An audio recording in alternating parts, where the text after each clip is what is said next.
ஓணம் பண்டிகையில் கொண்டாடப்படுற இந்த அசுர மன்னர் மகாபலி யார் அப்படின்னு உங்களுக்கு தெரியுமா? இவர் ரொம்பவும் சக்தி வாய்ந்த கருணை உள்ளம் கொண்ட கேரளாவை ஆட்சி செஞ்ச ஒரு மன்னர். இவருடைய ஆட்சி காலத்தில் கேரளாவே பொற்காலமாக இருந்தது. ஏன்னா இவருடைய ஆட்சியில் கேரளாவில் உள்ள மக்கள் எல்லாருமே செல்வ செழிப்பாகவும் வளமாகவும் வாழ்ந்தாங்க. இவருடைய அசுர வளர்ச்சியை பார்த்த தேவர்களை இவரை பார்த்து பொறாமைப்பட்டாங்க. விஷ்ணு பகவான் மகாபலியுடைய கருணை உள்ளத்தை சோதிக்கிறதுக்காக வாமன அவதாரமான ஏழை பிராமண அவதாரம் எடுத்து இவரை பார்க்குறாங்க.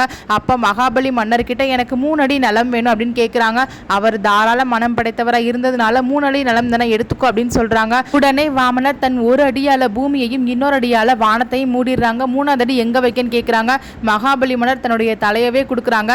மகாபலி தலையில் காலை வச்சு அவர் பாதாள உலகத்துக்கே அனுப்பிடுறாங்க. மகாபலியுடைய கருணை உள்ளத்தையும் பக்தியையும் பாராட்டி வாமனன் வருடத்திற்கு 1 முறை மற்றும் நீ உன்னுடைய தாயகத்துக்கு போயிட்டு வரலாம் அப்படின்னு வரம் கொடுக்குறாங்க. மகாபலி மன்னருடைய வருகைக்காக தான் ஓணம் பண்டிகை கொண்டாடப்படுது. உங்களுக்கு இந்த வீடியோ பிடிச்சிருந்ததுன்னா மறக்காம சப்ஸ்கிரைப் பண்ணிட்டு உங்க லைக்ஸ் தெரிவிக்க விடுங்க.